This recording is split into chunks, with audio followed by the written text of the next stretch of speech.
Hey guys, so today we have a Stihl commercial grade hedge trimmer, one of those articulating ones. I don't know why it's here, I just know it's here and it's broken. Don't have any more details than that. So I guess let's give the rope a tug and see if anything happens. I can see already that the throttle doesn't seem to want to move. Maybe we should start with that and free that up so we can really assess this. Stihls use Torx. Now I gotta figure out which Torx fitting that is. Stand by. That would be a T27.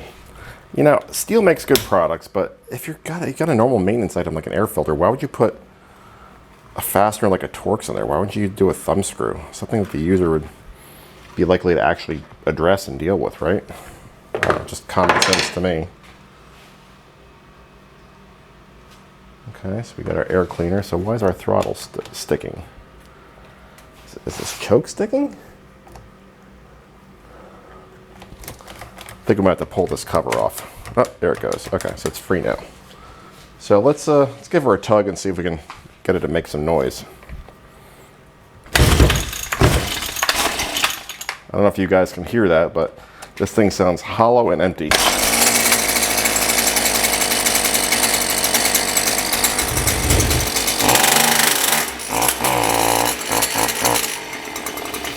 And there's almost nothing coming out the exhaust. So I found that when an engine sounds like that, it just sounds like it's running, I don't know, in a vacuum almost. And if it dies in acceleration or stumbles, 9 times out of 10, you're dealing with a spark arrestor issue. So I'm gonna get this cover off because I think, yeah, it's probably easier to just deal with this with the cover off. So let's take this top cover off and we'll get at the spark arrestor. I'll show you guys how to clean that.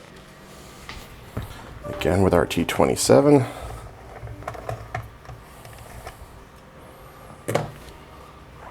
So where are all the fasteners hiding on this one? Really don't see that many.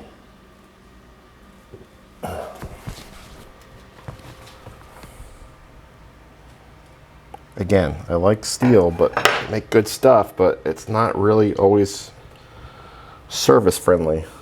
So let's try to take this. I think there's one on this side here. Another T27. Looks like it's going to be all T27s. There's probably one on the other side we got to take out too. I'm guessing that these Torx fasteners, you guys can see what I'm doing over here a little bit better, right?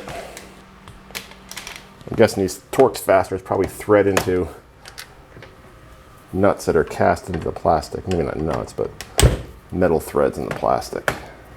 Just a guess. Could be wrong. Usually am. Now, with Stihl, I found that you really start to have problems when you need to order parts for them because a lot of them are proprietary, in my experience. Oh, looks like we might have one more up by the starter. Yep, so there's also a T27 just above the rope here. Looks like that's holding something on. Hopefully that's it. At least they were consistent. They just used one fastener, one size. Not bouncing between Allen keys and T25s, T27s. At least thank you for that. There we go. Let's get this thing flipped around. I think all these fasteners are the same. Yeah, they look pretty much the same. Let me flip this around so the muffler's on the other side so we can actually see what we're doing. Now we already know, because we heard it stumble, that we have spark, so we don't have to worry about the coil or anything like that. So our spark arrestor is going to be, and in hindsight I might have been able to service this without taking all this apart, but I'm not bent out of shape about it. So here we have maybe a T25, and this single screw should hold on the spark arrestor screen. Move you guys down a little bit. There's that better? Okay, it's gonna be nice and oily and disgusting. I feel like I clean screens on Stihl equipment a lot. I'll have to talk to the owner. Yeah, so you can see the problem right there.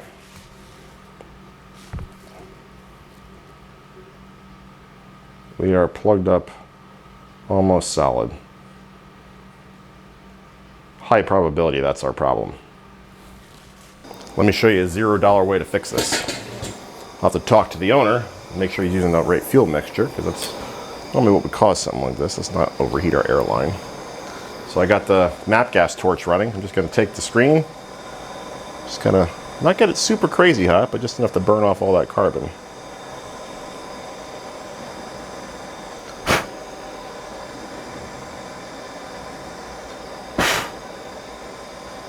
And there's a decent amount of it.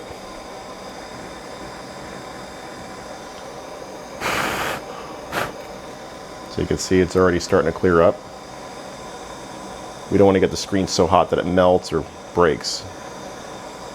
So just be careful with that. But this is about the temperature I go for.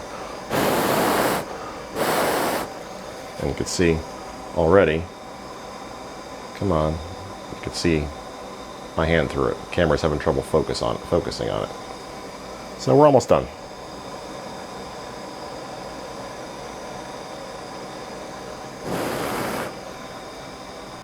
Alright, so that's the end product. You can clearly see air through it now, which you couldn't before. Not air, but you can see through the screen.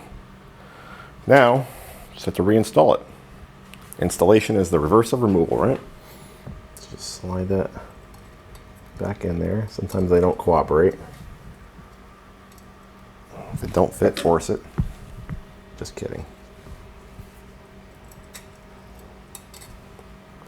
This one doesn't want to fit.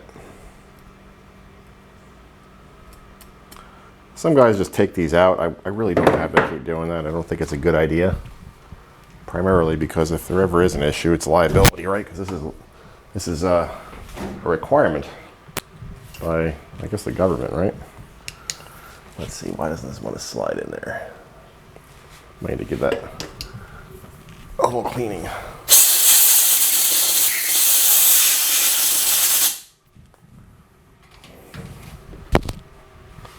Hopefully that will help.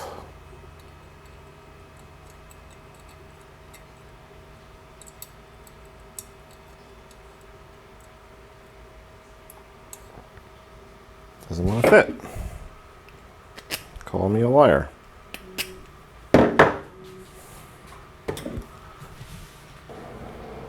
All right, I think it's going in now. Just need a little bit of persuasion. Let's help it persuade it a little bit more.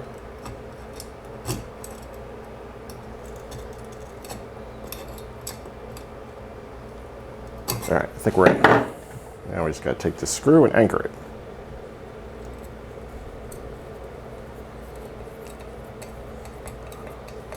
See, the great thing about this type of problem is that it's so quick and easy and doesn't cost you a dime to do this fix, right?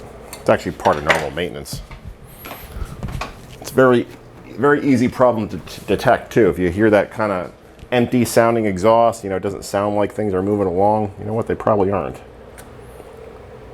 Additionally, if you don't feel any exhaust coming out the exhaust, that's also a dead giveaway, as you might expect.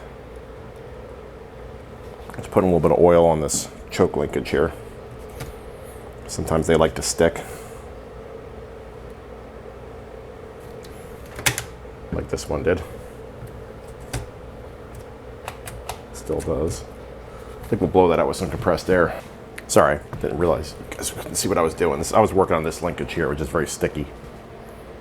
Come on, focus. Focus.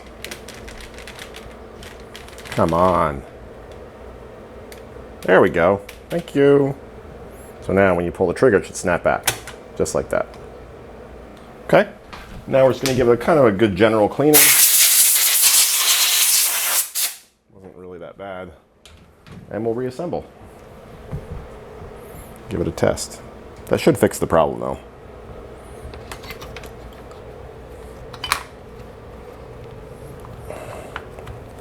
Sometimes these housings are fun to get back on too.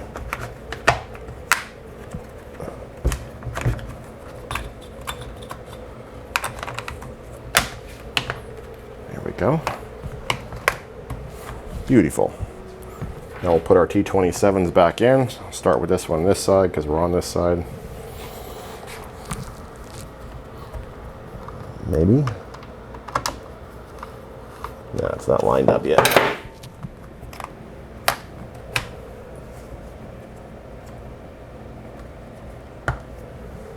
There we go. Now it's lined up.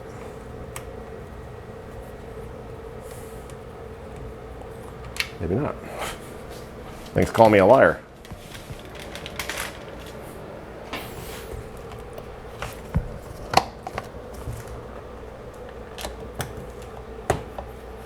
Get that one in there. Get this side in here.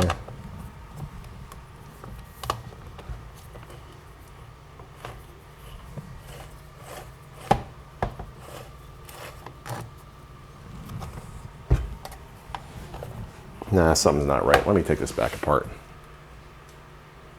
Just need a little bit of readjustment, no big deal. Just tightening these T27s back down.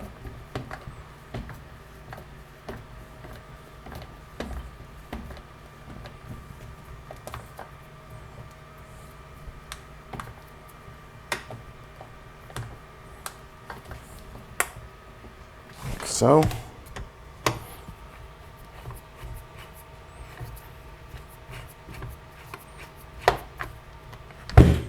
That one. Now we got the one just above the starter rope.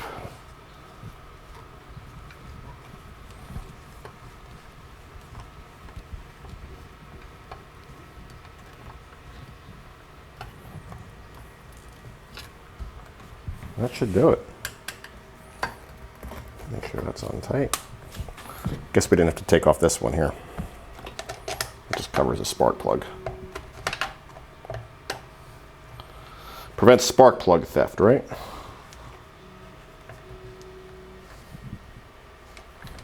Let's give our air cleaner a good spritzing off with some fresh air. Not that bad.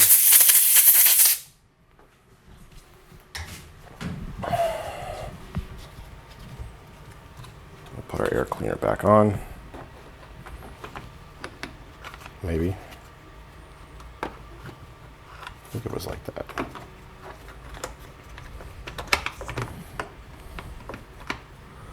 Still, what a stupid design. Friggin' Torx. Take out an air cleaner. Just stupid. It's like welding the hood of your car shut. Why would you do that? Do you want people to change the oil? Do you want them to check it?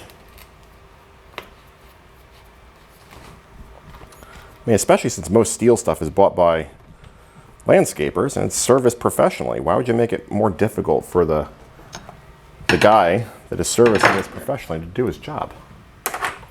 All likelihood is the guy that sold you the equipment too. Doesn't make any sense. All right, let's give it a test. Okay, if that was the only problem, you should notice a big change in the sound of this motor. Let's put the choke on. I can feel exhaust. You can tell the difference just by the sound. It sounds like it can breathe now. Might just need to warm up a minute. Let it warm up for a minute or so. All right, it's been idling for a minute or so. Let's give it a little rev.